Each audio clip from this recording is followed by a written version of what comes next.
அனைவருக்கும் வணக்கம். நான் உங்கள் டாக்டர் நிஜந்தன் பழனிசாமி கேர்லேருந்து. பொதுவாக செல்லுலைட்டிஸ்னாலே நம்மளுடைய காலில் தான் நிறைய பேருக்கு நீங்கள் பார்த்துருப்பீங்க, தோலுக்கு அடியில் இருக்கிற திசுக்களுடைய வீக்கம் அப்படின்னு சொல்லுவோம்.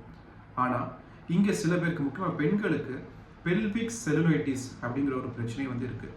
இதை பொதுவாக பிஐடியோட இதை மிஸ்மேட்ச் பண்ணுவாங்க, அதாவது பெல்விக் இன்ஃப்ளமேட்டரி டிசீஸோட. இந்த பெல்விக் செல்லுலைட்டிஸ் வர்றதுக்கு ஒரு முக்கிய காரணம் என்ன அப்படி பார்த்துட்டோம்னா, இந்த கருவி போட்டு குழந்தை பெற்றெடுக்கிறது, ஃபோர்சப்ஸ் டெலிவரி அப்படின்னு சொல்லுவாங்க, இல்லை வேக்கம் டெலிவரி அப்படிங்கிற விஷயத்துல நோய் தொற்று மூலியமா, பிறப்பல் மூலியமா இது பெல்விக் ஏரியா, நம்மளுடைய இடுப்பெலும்பு சுற்றி இருக்க தசைகளில் வீக்கமோ எரிச்சலோ வலியோ நம்மளுக்கு இது கொண்டு வரும்.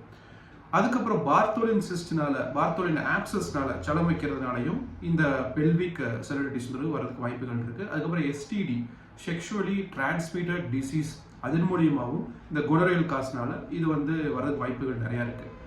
இந்த மாதிரி முக்கியமாக இந்த அடி வயிற்றில் அதிகமான தொந்தரவு இருக்கவங்க, ரத்தப்போக்கு அடிக்கடி போயிட்டே இருக்கிறது, யூரின் போகும்போது எரிச்சல் அடைகிறது, நீர்ப்பையோட வீக்கம், இந்த மாதிரி தொந்தரவு இருக்கிறவங்களுக்கு ஹோமியோபதியில் ஒரு முக்கியமான ஒரு மருந்து இருக்குது. அதுவும் தாய் திரவத்தில் சபல் செல்லுலேட்டா கியூப்.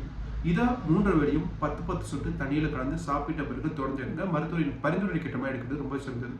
தேவைப்படுறவங்களுக்கு இது குறிப்பாக நீங்கள் பாருங்க. நெக்ஸ்ட் ஒரு குறிப்பில் வேறு விஷயங்கள், வேறு தொடர்ந்து பார்க்கலாம். நன்றி.